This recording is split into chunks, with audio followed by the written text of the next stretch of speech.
જે કૌભાંડ સામે આવ્યું છે તેમાં સૌ પ્રથમ વખત TV9 પર આવ્યા છે બચુ ખાબડ। બે પુત્રોની ધરપકડ બાદ બચુ ખાબડે પ્રતિક્રિયા આપી છે।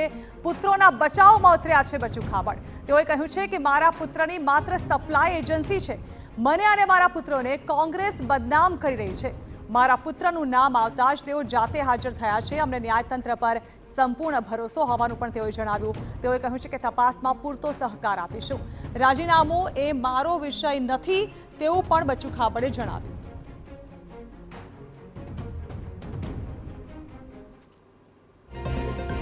દાહોદ જિલ્લામાં મનરેગા કૌભાંડને લઈ જે મંત્રી બચુભાઈ ખાબડના બંને પુત્રોનું નામ સામે આવ્યું, તો આપણી સાથે મંત્રી બચુભાઈ ખાબડ છે, તેમની પાસેથી જાણવાનો પ્રયાસ કરીશું।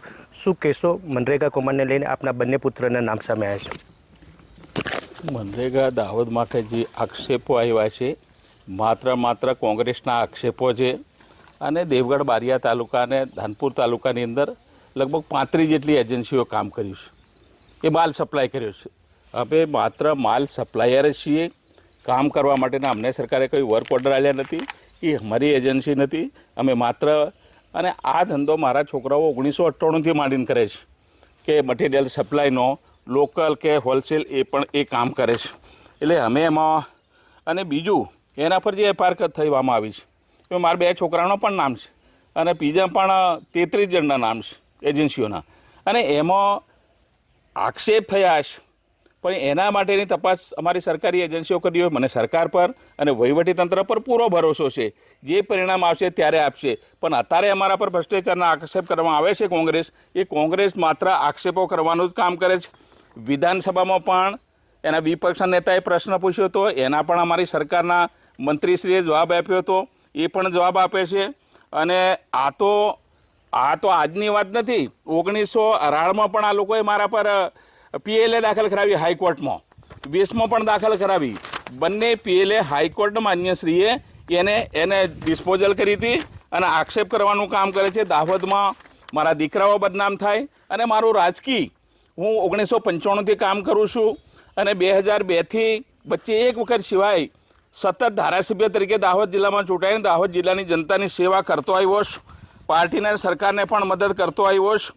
અને આ બધું દાહોદની અંદર સંગઠન અને સરકારનું કામ કરતો જોઈને કોંગ્રેસ 0% છે। એને કેવી રીતે આ મંત્રીને બદનામ કરવો, દાહોદ જિલ્લો બદનામ થાય, મારી સરકાર બદનામ થાય, અમારો સમાજ બદનામ થાય, એના માટેનું એક ષડયંત્ર કોંગ્રેસ કરીને રચી રહ્યું છે। છેલ્લા 3 મહિનાથી આ દરરોજ મીડિયામાં જોવું, મીડિયામાં સાચી વાત કરવાની। માત્ર મારી 2 એજન્સીઓ એટલી નથી, આ બીજી 35 કુલ એજન્સીઓ છે, એટલે એ કોઈ નામ લેતા જ નથી અને મારા છોકરાઓ કદી ભગેડું નથી। એ તો સામે ચાલીને પોલીસ સામે હાજર થયા છે કે ભાઈ અમે ગુનેગાર છે, મારા પર એફઆઈઆર દાખલ થઈ છે, તો અમે આ હાજર છે, તમારે જે સરકાર તપાસ કરે એમાં મારા બંને પુત્રો પણ મદદ કરવાના છે, હું પણ જરૂર પડે તો મદદ કરીશું અને સરકાર જે કરશે મંજૂર અને જે કંઈ કોર્ટનો આદેશ આવશે અમને પોતાને શિરોમાન્ય છે। અને આગામી દિવસોની અંદર પણ જ્યારે પણ સરકારને જરૂર પડશે ત્યારે મારી સરકાર મજબૂતતાથી એ રીતે કામ કરી રહી છે। મારી સરકાર બદનામ ના થાય, મારી પાર્ટી બદનામ ના થાય, અમને બદનામ ના કરે, અમારા છોકરાઓને બદનામ ના કરે, એના માટેનું જે કોંગ્રેસ આજે પૂરા ગુજરાતમાં ફરીના કરી રહ્યા છે। અમારું એમને લાગણી છે કે ભાઈ તમે જોવાનું હોય તો તમે જોઈ લો, અમે ના પાડતા નથી તમને। અને આ તો માત્ર દાહોદ પૂરતો એને કેવી રીતે બનાવવામાં આવે? આવી એજન્સીઓ અન્ય જગ્યાએ પણ હોતી હોય છે, દાહોદમાં છે એવું કંઈ છે જ નહીં। પણ આ માત્ર બચુભાઈને ધ્યાનમાં રાખીને આ જે કરે છે એ ખરેખર સત્યથી વેગળી બાબત છે અને મૂળ આ તપાસનો વિષય છે। જ્યુડિશિયલ મેટર બન્યા પછી જે કંઈ તપાસમાં આવશે એ અમને સ્વીકાર્ય રહેશે। ચોક્કસ બચુભાઈ, કોંગ્રેસ દ્વારા તમારા રાજીનામાની પણ માંગ કરી છે, શું કહેશો એને લઈને? એ અમારો વિષય નથી। ચોક્કસ આ હતા બચુભાઈ ખાબડ, પોતે જણાવી રહ્યા છે કે 35 જેટલી જે એજન્સીઓ છે તે આ કૌભાંડની અંદર સંકળાયેલી છે। મારા પુત્રોને જ બદનામ કરવામાં આવી રહ્યા છે, પરંતુ બીજી અન્ય પણ એજન્સીઓ છે તેમને સરકાર પર પૂરો ભરોસો, ન્યાયતંત્ર પર પૂરો ભરોસો બતાવ્યો છે। પ્રિતેશ પંચાલ, TV9 દાહોદ। તો બચુ ખાબડે TV9 સાથે એક્સક્લુઝિવ વાતચીત કરી છે, જેમાં તેઓના દ્વારા જણાવવામાં આવ્યું છે કે તેમના દ્વારા કોઈ જ કૌભાંડ આચરવામાં આવ્યું નથી, માત્ર તેઓ મટીરિયલ સપ્લાયનું કામ કરે છે। તેમના 2 પુત્રો છે જેમના પર ખોટા આક્ષેપ લગાવવામાં આવ્યા છે અને આ મામલે જો રાજીનામાની વાત કરવામાં આવે તો તે તેમનો વિષય નથી, સરકાર વિચારશે તેવો પણ જવાબ બચુભાઈ ખાબડે આપ્યો છે।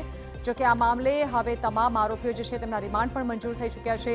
દૂધનું દૂધ અને પાણીનું પાણી હવે થઈ શકે છે, પરંતુ બચુ ખાબડના જે બંને પુત્રો છે તેમના પર જે ગંભીર આક્ષેપો લાગ્યા છે, કુલ 71 કરોડનું આ કૌભાંડ છે, જે મામલે કોંગ્રેસ પણ આક્રમક મૂડમાં છે। કોંગ્રેસ હવે આ બાબતે આવનારા દિવસોમાં સરકારને ઘેરશે તે ચોક્કસ છે। આવતીકાલે અમિત ચાવડા દાહોદ જવાના છે અને આ બાબતે તેઓ ચર્ચા કરી શકે છે।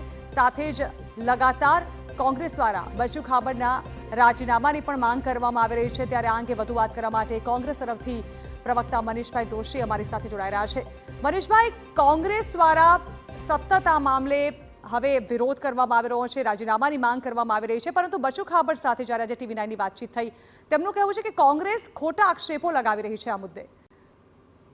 દાહોદ જિલ્લાના માત્ર 2 તાલુકામાં મનરેગા યોજનામાં થયેલા ભ્રષ્ટાચારના પુરાવા સાથે વિધાનસભાના પટલ ઉપર અને મુખ્યમંત્રી સમક્ષ અમે વિસ્તૃતપણે રજૂઆત કરી હતી। આ રજૂઆત માત્ર અમે કરવા ખાતર નહોતી કરી, પુરાવા સાથે એફિડેવિટ સાથે અમે બધી વાત કરી છે કે સ્થાનિક જગ્યાએ જે કામ રસ્તો બતાવવામાં આવે છે એ રસ્તામાં કાંઈ પણ કામ નથી થયું અને બિલો બારોબાર ઉધારાઈ ગઈ। આ સમગ્ર બાબતમાં 71 કરોડનું કૌભાંડ માત્ર 2 તાલુકામાં। એજન્સીઓ કોની એ કોંગ્રેસે નથી કીધી, બચુભાઈ ખાબડના મંત્રીશ્રીના બંને પુત્રોની એજન્સીઓ છે। અમે નથી કીધું। આ સમગ્ર કૌભાંડમાં આગોતરા કોણે કરી હતી? એમને અરજી કરી હતી, કોંગ્રેસે નહોતું કીધું। તમે ખોટું નહોતું કહ્યું તો આગોતરા શું કામ લેવા ગયા? તમે ખોટું નથી કહ્યું, તમારી ફરિયાદ કોને દાખલ કરી? પોલીસ તંત્ર તમારું છે, તમારી તપાસ એજન્સીઓ તમારી છે। કોંગ્રેસે તો પુરાવા આપ્યા છે, કોંગ્રેસે તો સ્થાનિક લોકોને સરપંચોને મળીને પુરાવા આપ્યા છે। તેવા સંજોગોમાં કોંગ્રેસના નામે વાત કરવાને બદલે નૈતિકતાના ધોરણે મંત્રીશ્રીએ રાજીનામું આપવું જોઈએ અને એ રાજીનામું ન આપે તો રાજ્યના મુખ્યમંત્રીશ્રીને હું TV9ના માધ્યમથી વિનંતી કરું છું કે આપ ઓપરેશન નટરાજનના નામે વાહવાઈ તો બહુ કરો છો, ઝીરો ટોલરન્સ ભ્રષ્ટાચારમાં, તો મૃદુ ને મક્કમ મુખ્યમંત્રીશ્રી આપ તમારા જ કેબિનેટના મંત્રીની ભ્રષ્ટાચારની આટલી મોટી ફરિયાદ આવી છે તો એમના પુત્રોની, ત્યારે તમે એમને તાત્કાલિકપણે તમારા મંત્રીમંડળમાંથી પડતા મૂકો અને સમગ્ર કૌભાંડની તટસ્થ તપાસ કરો। આ કૌભાંડ છે, હકીકત છે, પોલીસ તંત્રે ફરિયાદ નોંધી। આ કૌભાંડ છે એટલે તેમના પુત્રોએ આગોતરા જામીન માંગ્યા હતા। આ કૌભાંડ છે, એફિડેવિટ ઉપર સરપંચો અને સ્થાનિક નાગરિકોએ કર્યું છે। એટલે સમગ્ર બાબતની અંદર સંત્રી અને મંત્રીના પરિવારો સંકળાયેલા હોય તેવા સંજોગોમાંની તટસ્થ તપાસની કોંગ્રેસ પક્ષ માંગ કરે છે। અમે વિધાનસભાના પટલ ઉપર પણ આ વાત મૂકી છે અને વિધાનસભાના પટલની બહાર પણ લોકો વચ્ચે આ વાતને લઈ છે। આ માત્ર દાહોદના 2 તાલુકાની વાત છે। દાહોદ જિલ્લામાં તપાસ કરવા જાય તો આ અનેક કરોડ રૂપિયાનું કૌભાંડ છે। માત્ર 2 તાલુકામાં 71 કરોડ છે, તમે સમજી શકો કે આ કૌભાંડ કેટલા કરોડનું પહોંચી જાય। અન્ય જિલ્લાઓમાં કૌભાંડ છે, એટલે કે આ લૂંટના કારોબાર ઉપર રોક લાગવી જોઈએ, કારણ કે આ ગરીબ માણસને રોજગારની ઐતિહાસિક યોજના છે। પણ દુઃખ સાથે કહેવું પડે કે ભારતીય જનતા પાર્ટીની ભ્રષ્ટ સરકાર એમના મળતિયાઓના લાભાર્થે આ મનરેગા જેવી યોજનામાં ભ્રષ્ટાચાર કરીને ગરીબ લોકોના, સામાન્ય લોકોના, શ્રમિક વર્ગના હક અને અધિકાર ઉપર તરાપ મારી રહી છે। જી બિલકુલ, ખૂબ ખૂબ આભાર મનીષભાઈ અમારી સાથે જોડાવા બદલ। તો કોંગ્રેસ દ્વારા આ મુદ્દે ખૂબ જ આક્રમક વલણ દાખવવામાં આવી રહ્યું છે અને તાત્કાલિકપણે સ્વેચ્છાએ નૈતિકતાની ફરજ સમજીને બચુ ખાબડ દ્વારા રાજીનામું આપી દેવું જોઈએ તેવી માંગ પણ હાલ કોંગ્રેસ દ્વારા કરવામાં આવી રહી છે।